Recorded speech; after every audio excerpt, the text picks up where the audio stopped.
Hello friends, আজকে পায়েসের recipe নিয়ে এসেছি। দেখো 1 লিটার দুধ নিয়েছি আর নিয়েছি 100 গ্রাম গোবিন্দভোগ চাল। দুধের মধ্যে চালটা ভালো করে ধুয়ে এখন দিয়ে দিচ্ছি পায়েস করার জন্য। এবার ভালো করে নেড়ে চেড়ে নিতে হবে, নাড়তে হবে ঘন ঘন, নালে পায়েসটা লেগে যাবে, নিচে ধরে যাবে।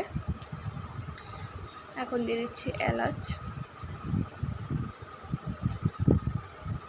আর এর মধ্যে দিয়ে দিচ্ছি 3 থেকে 4টে তেজপাতা।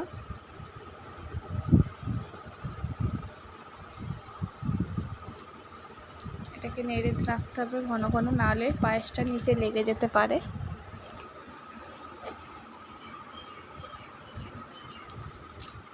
এখন দিয়ে দিচ্ছি কিশমিশ, কাজুটাও দিতে পারো, অপশনাল, আমার ছিল না তাই আমি দিইনি। কিছুটা পরিমাণে নুন দিয়ে দিচ্ছি, হালকা নুন দিলে পায়েসটা খেতে ভালো লাগে।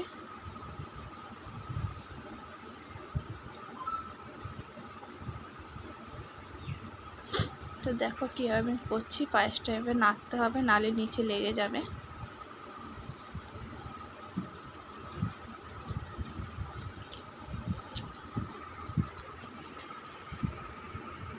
এর মধ্যে দিয়ে দেবো একটু চিনি। এখানে আমি 1.5 কাপ পরিমাণে চিনি নিয়েছি। চিনিটা তোমাদের স্বাদ অনুযায়ী দিও, যতটা মিষ্টি তোমরা খেতে ভালোবাসো সেই পরিমাণে তোমরা চিনিটা দিতে পারো। সো গাইস, দেখো পায়েসটা কীভাবে হচ্ছে। তো তোমরা যারা পায়েস খেতে ভালোবাসো অতি অবশ্যই আমার চ্যানেলটাকে লাইক, কমেন্ট, শেয়ার করে দিও। আর আমাকে কমেন্ট বক্সে জানিও ভিডিওটা তোমাদের কেমন লাগলো। সো গাইস, পায়েসটা প্রায় আমার হয়ে এসছে। সো দেখো পায়েসটা আমার হয়ে এসছে। এবার এটাকে আমি ভালো করে আর একটু ফুটিয়ে নেব। তো পায়েসটা আমার কমপ্লিট। এবার এটাকে আমি নামিয়ে নেব।